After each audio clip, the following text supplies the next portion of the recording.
Hello and welcome. In news just coming in from the top Indian court, where the Indian court has questioned the central government over the Meghalaya mine disaster.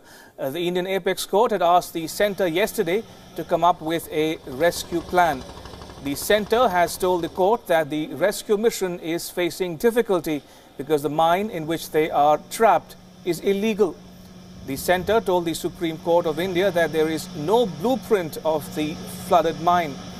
The government said that the divers have tried to rescue the trapped miners, but the water is too murky, adding that the divers of the National Disaster Relief Force cannot go beyond a particular depth. The centre also told the court that pumps could be sent to Thailand as it could be airlifted.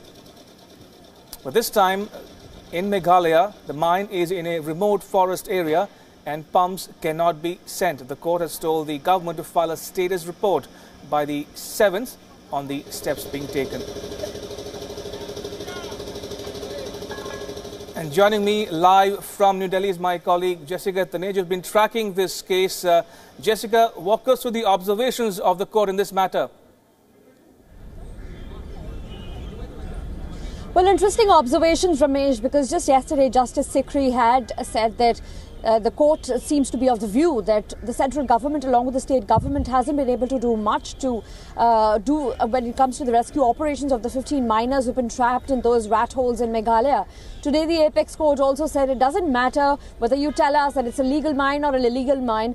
The poor workers, they shouldn't suffer. They should be immediately be taken out. So, but the centre says, of course, that it had a meeting with various officers as well as people who are behind the rescue operations right now, the Navy personnel, the divers, also people involved from Coal India.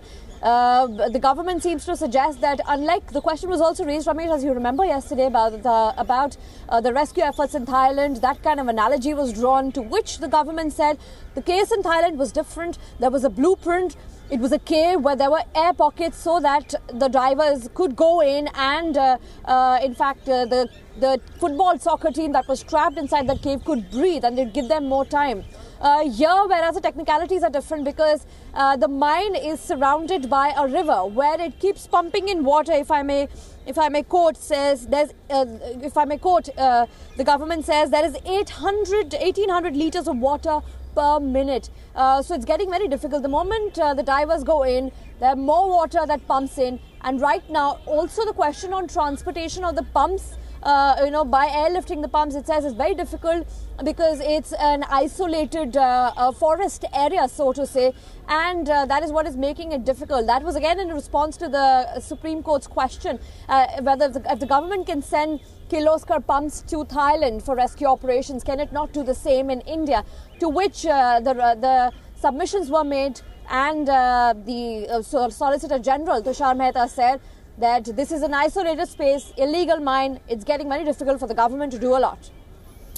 Thank you, Jessica. That was my colleague Jessica.